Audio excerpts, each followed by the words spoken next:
दोस्तों, महान विद्वान डेविड ब्रिकले ने कहा है कि सफल व्यक्ति वह है जो खुद पर फेंकी गई ईंटों से एक मजबूत नींव तैयार कर ले।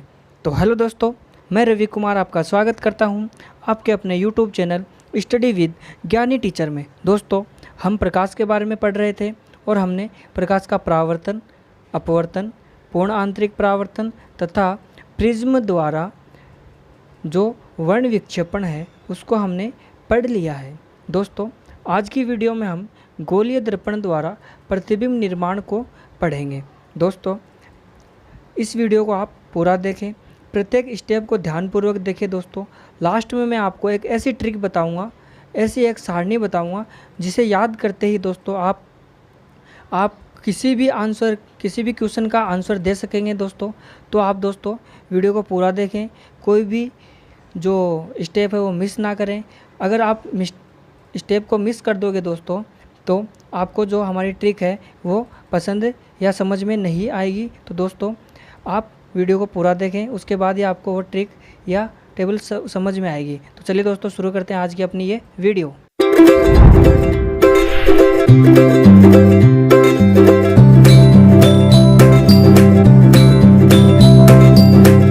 हेलो दोस्तों, आज हम पढ़ेंगे गोलीय दर्पण द्वारा प्रतिबिंब निर्माण के बारे में। दोस्तों, इसके कुछ नियम होते हैं जो हम जान लेते हैं।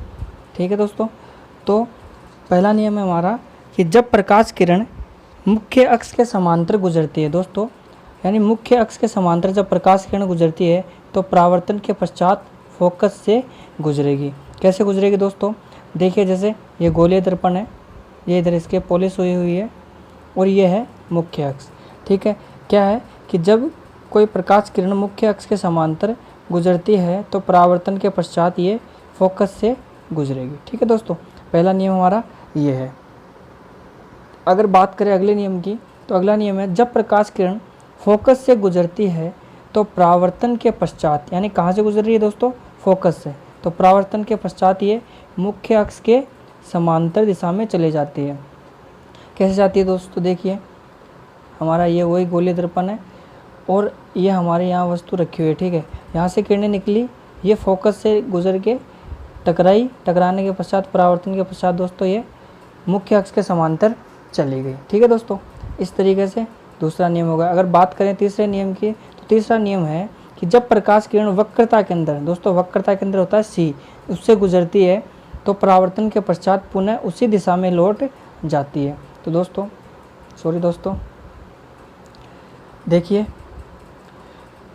ये गोलीय दर्पण हमारा, ठीक है, ये मुख्य फोकस यहाँ पे F है और यहाँ पे वक्रता के अंदर C है। दोस्तों यहाँ से कोई वस्तु है और यहाँ से दोस्तों कोई किरण चली वक्रता के अंदर से टकराने के बाद दोस्तों ये पुनः उसी दिशा में लौट जाती है। ठीक है दोस्तों, तो दोस्तों आगे हम जानते हैं कि अवतल दर्पण से जो प्रतिबिंब बनता है वो दोस्तों सदैव वास्तविक और उल्टा बनता है। अगर बात करें उत्तल दर्पण की, तो उत्तल दर्पण से जो प्रतिबिंब बनता है वो आभासी और सीधा बनता है। ठीक है दोस्तों, आगे दोस्तों अब हम जानेंगे अवतल दर्पण द्वारा प्रतिबिंबों के निर्माण के बारे में।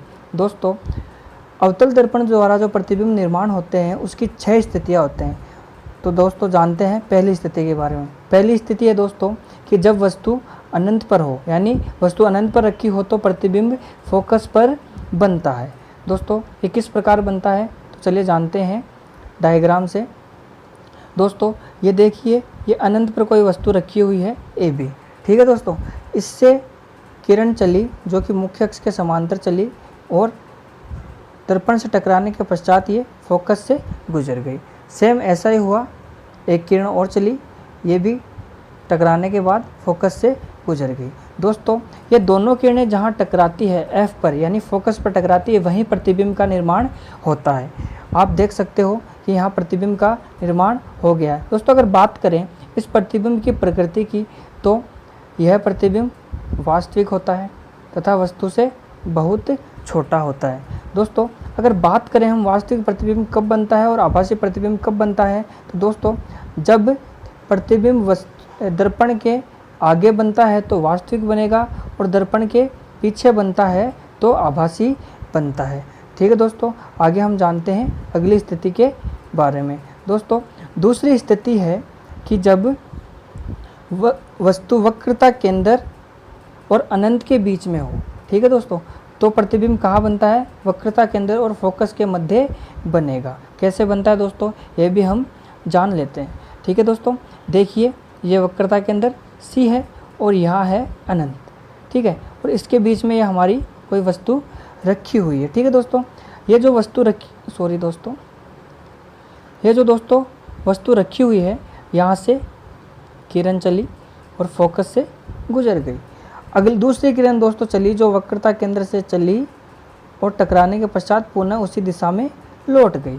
ठीक है दोस्तों, जहाँ ये दोनों किरणें दोस्तों टकरा रही हैं, देखो ये यहाँ टकरा रही है A डैश पे, यहाँ पे प्रतिबिंब बन गया A डैश B डैश, जो कि दोस्तों उल्टा बन रहा है। आप देख सकते हो कि वस्तु ऐसे सीधी है और प्रतिबिंब ऐसे उल्टा बन रहा है। तो अगर हम बात करें दोस्तों इस प्रतिबिंब के प्रकृति की, तो यह वास्तविक होगा। वास्तविक क्यों हो रहा है? क्योंकि आपको पता है कि दर्पण के आगे बन रहा है। उल्टा है क्योंकि ये मुख्य अक्ष से नीचे बन रहा है, देखो दोस्तों। ठीक है, और वस्तु से छोटा है। देखो दोस्तों, वस्तु इतनी बड़ी है और प्रतिबिंब इतना सा है। यानी ये जब वस्तु वक्रता केंद्र और अनंत के बीच में हो तो प्रतिबिंब वक्रता केंद्र तथा फोकस के मध्य बनता है। ये देखो दोस्तों, ये वक्रता केंद्र है, ये फोकस है, इसके बीच में बन रहा है। और जो प्रतिबिंब बनेगा वो कैसा होगा दोस्तों? वास्तविक होगा, उल्टा होगा तथा वस्तु से छोटा होगा। तो चलिए दोस्तों जानते हैं अगली स्थिति के बारे में। अगली दोस्तों हमारी स्थिति है कि जब वस्तु वक्रता केंद्र पर हो। यानी दोस्तों तीसरी जो स्थिति है कि अब वस्तु कहाँ आ गई? वक्रता केंद्र C पर आ गई और C पर होती है तो प्रतिबिंब दोस्तों वक्रता केंद्र पर ही बनता है। कैसे बनता है दोस्तों? हम जानेंगे डायग्राम से। देखिए दोस्तों, यह है वक्रता केंद्र और यहाँ पे वस्तु रखी हुई है AB। ठीक है दोस्तों, इस A से यहाँ यहाँ से दोस्तों ये देखिए आप, किरण चली फोकस से गुजर गई, दूसरी किरण चली फोकस से जा रही है और ये मुख्य अक्ष के समांतर हो गई और ये दोनों किरणें यहाँ टकरा गई। यहाँ टकराने के बाद दोस्तों आप देख सकते हो कि यहाँ पे प्रतिबिंब का निर्माण हो रहा है। ठीक है दोस्तों, यहाँ जो प्रतिबिंब बन रहा है A डैश B डैश बन रहा है। ठीक है, अगर बात करें इस प्रतिबिंब की प्रकृति की तो दोस्तों ये प्रतिबिंब वास्तविक होगा। देखिए दोस्तों, वास्तविक है क्योंकि दर्पण के आगे बन रहा है, उल्टा है क्योंकि मुख्य अक्ष के नीचे बन रहा है, वस्तु के बराबर है। देखिए दोस्तों, आप देख सकते हो कि वस्तु जितनी बड़ी है उतना ही बड़ा प्रतिबिंब बन रहा है। ठीक है दोस्तों, तो आपको स्पष्ट हो गया होगा कि जब वक्रता केंद्र पर वस्तु हो तो प्रतिबिंब भी वक्रता केंद्र पर बनता है और वास्तविक बनेगा, उल्टा बनेगा और वस्तु के बराबर बनेगा। दोस्तों अब जानते हैं अगली स्थिति के बारे में। दोस्तों अगली स्थिति है हमारी, जब वस्तु वक्रता केंद्र तथा फोकस के बीच में हो तो प्रतिबिंब वक्रता केंद्र और अनंत के बीच, सॉरी या अनंत नहीं है दोस्तों, अनंत है, यह है अनंत, प्रिंटिंग मिस्टेक है, ये अनंत है दोस्तों। ठीक है, वक्रता केंद्र तथा फोकस के बीच में हो तो प्रतिबिंब वक्रता केंद्र तथा अनंत के बीच में बनता है। ठीक है दोस्तों, कैसे बनता है ये हम जानते हैं। ये देखिए दोस्तों, ये यहाँ पे वक्रता केंद्र है, ठीक है, और इधर है अनंत है, ठीक है, और ये है फोकस बिंदु। ठीक है दोस्तों, और वस्तु हमारी रखी हुई है इन दोनों के बीच में, वक्रता केंद्र और F के बीच में। ठीक है दोस्तों, अगर बात करें हम आगे तो देखिए कि वस्तु के यहाँ से किरणें निकलने के पश्चात फोकस से गुजरी, एक किरण यहाँ पे गई दोस्तों सीधी, टकराने के पश्चात दोस्तों ये वक्रता केंद्र से गुजर गई। जहाँ ये दोस्तों दोनों किरणें टकराती है वहाँ पे प्रतिबिंब का निर्माण होता है और हमारा प्रतिबिंब बनता है A डैश B डैश। दोस्तों अगर बात करें हम इस प्रतिबिंब की प्रकृति की तो यह वास्तविक होगा दोस्तों, जो कि आपको पता लग रहा है कि वास्तविक है, उल्टा भी है और दोस्तों ये वस्तु से बड़ा भी देख सकते हो दोस्तों, वस्तु इतनी सी है और प्रतिबिंब इतना बड़ा है। ठीक है, आगे दोस्तों बात करते हैं हम अगली कंडीशन की। अगली कंडीशन है कि जब वस्तु फोकस पर हो तो प्रतिबिंब अनंत पर बनता है, यानी वस्तु फोकस पर है तो प्रतिबिंब बनेगा अनंत पर। ठीक है दोस्तों, कैसे बनता है दोस्तों वो हम डायग्राम में देख लेते हैं। देखिए दोस्तों, ये जो वस्तु है ये फोकस पे रखी हुई है। ठीक है, फोकस पे रखी हुई है और यहाँ से दोस्तों किरणें चली, एक किरण चली और फोकस से गुजर गई। ठीक है दोस्तों, दूसरी किरण दोस्तों चली, टकराई, टकराने के पश्चात ये वक्रता के अंदर से गुजर गई। ठीक है दोस्तों, ऐसे दोस्तों ये दोनों किरणें आगे आगे बढ़ती जाती है और यहाँ कहीं पे अनंत पे ये मिलती है। और ये अनंत पे मिलती हैं तो दोस्तों यहाँ जो प्रतिबिंब प्राप्त होता है ये बहुत ही बड़ा प्राप्त होता है। ठीक है दोस्तों, ये आगे जाके अनंत पे मिलती है दोस्तों, इनको आगे हम बढ़ाते हैं तो ये आगे मिल जाती हैं। अगर बात करें इस प्रतिबिंब की प्रकृति की तो दोस्तों यह वास्तविक होता है, उल्टा होता है तथा वस्तु से बहुत बड़ा होता है। ठीक है दोस्तों, यानी जब वस्तु फोकस पर हो तो प्रतिबिंब अनंत पर बनता है और जो वास्तविक बनता है उल्टा बनता है और वस्तु से बड़ा बनता है। ठीक है दोस्तों, बात करते हैं अगली स्थिति की। अगली स्थिति की बात करें दोस्तों तो अगली हमारी स्थिति है जब वस्तु फोकस तथा सॉरी दोस्तों ये मिसप्रिंट हो गया, यहाँ आ गया ध्रुव के बीच में हो, यानी वस्तु कहाँ हो, जब वस्तु फोकस तथा ध्रुव के बीच में हो तो प्रतिबिंब दर्पण के पीछे बनता है। ठीक है दोस्तों, अब दर्पण के पीछे कैसे बनता है दोस्तों ये हम देखते हैं। ये देखिए, ये है हमारा P ध्रुव और ये है F फोकस। वस्तु कहाँ रखी है, इन दोनों के बीच में।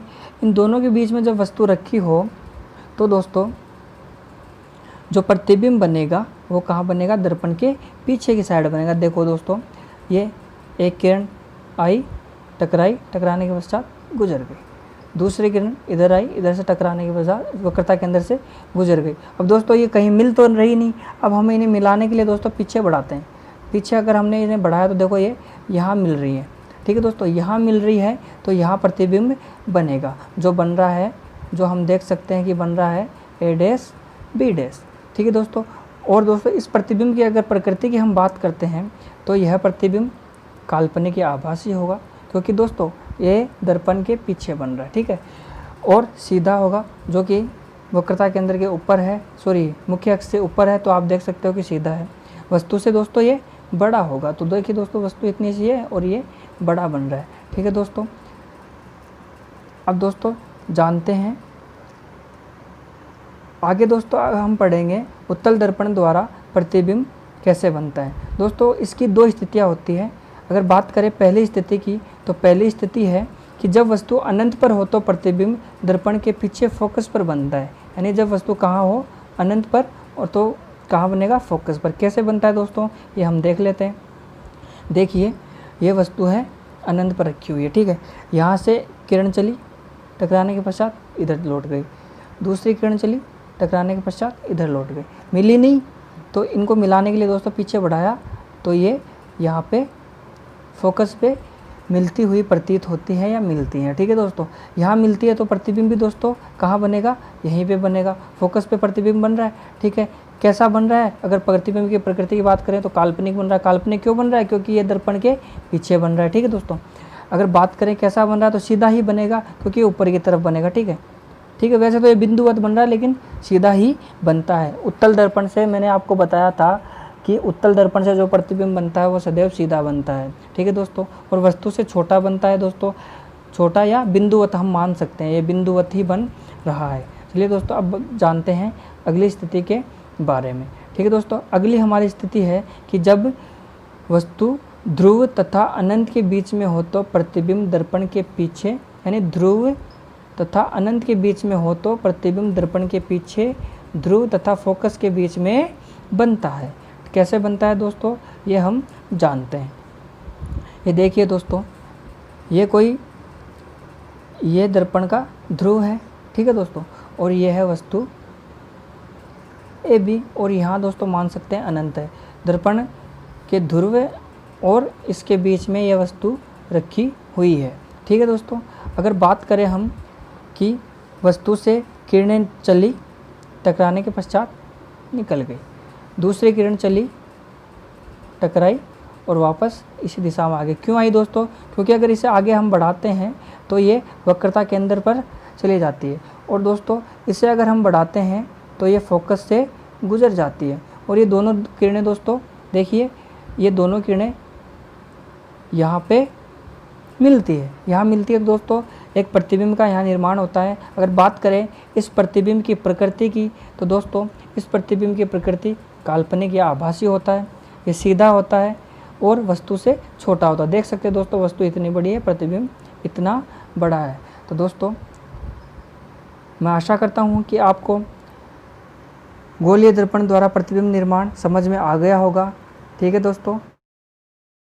जी हाँ दोस्तों, हाजिर है आपके लिए वो ट्रिक जो आज आप पहली बार पढ़ेंगे शायद। तो दोस्तों यह ट्रिक, ये जो टेबल है हमारी, ये सिर्फ अवतल दर्पण और उत्तल लेंस के लिए ही है। यानी अवतल दर्पण और उत्तल लेंस से जो प्रतिबिंब बनते हैं वो इस टेबल के अनुसार ही बनते हैं। तो दोस्तों आप जानेंगे कि कैसे बनते हैं। तो दोस्तों मैं जल्दी जल्दी आपको समझा देता हूँ। वैसे भी मैंने दोस्तों आपको समझा दिया है कि अवतल दर्पण से जो प्रतिबिंब बनते हैं आपको ये याद रखना है, वास्तविक बनेंगे और उल्टे बनेंगे। ठीक है। तो दोस्तों अगर बात करें कि जब वस्तु अनंत पर हो तो प्रतिबिंब बनेगा F पर। कैसा बनेगा दोस्तों? वास्तविक बनेगा, उल्टा बनेगा और वस्तु से छोटा बनेगा, क्योंकि एक बिंदुवत बनेगा। ठीक है दोस्तों। अगर बात करें, अगर वस्तु अनंत और वक्रता केंद्र के बीच में हो तो प्रतिबिंब बनेगा दोस्तों फोकस और वक्रता केंद्र के बीच में। दोस्तों वक्रता केंद्र C को C या 2F भी बोलते हैं। ठीक है दोस्तों। अगर बात करें आगे, अगर वस्तु वक्रता केंद्र C या 2F पर स्थित हो तो प्रतिबिंब वक्रता केंद्र पर ही बनेगा, जो कि वस्तु के बराबर बनेगा, वास्तविक होगा तथा उल्टा होगा। ठीक है दोस्तों। आगे अगर हम बात करें कि वस्तु वक्रता केंद्र और F के मध्य स्थित हो तो प्रतिबिंब वक्रता केंद्र व अनंत के मध्य बनता है, जो कि वास्तविक बनता है, वस्तु से बड़ा बनता है और उल्टा बनता है। अगर दोस्तों बात करें हम आगे, तो अगर वस्तु फोकस पर स्थित हो तो प्रतिबिंब अनंत पर बनता है, जो कि कैसा बनता है? वास्तविक, उल्टा और वस्तु से बहुत बड़ा। ठीक है दोस्तों। ये सारणी आप याद कर लेना, आपको ये सब याद हो जाएगा। सिर्फ एक सारणी की वजह से आप बता सकते हो कि अगर वस्तु कहाँ रखी है तो प्रतिबिंब कहाँ बनेगा। ठीक है दोस्तों। और उसकी प्रकृति दोस्तों आपको मैंने बताई दी है कि अवतल दर्पण में जो प्रतिबिंब बनता है वो वास्तविक और उल्टा बनता है, और उत्तल दर्पण में जो प्रतिबिंब बनता है वो आभासी और सीधा बनता है। ठीक है दोस्तों मैं आशा करता हूँ कि आपको हमारा वीडियो पसंद आया होगा। अगर आपको हमारा वीडियो पसंद आता है तो वीडियो को लाइक करें, चैनल को सब्सक्राइब कर ले दोस्तों, तथा बेल आइकन प्रेस कर ले ताकि आने वाली वीडियो की नोटिफिकेशन आपको मिलती रहे। दोस्तों हम मिलेंगे अगली वीडियो में, तब तक के लिए धन्यवाद। जय हिंद, जय भारत।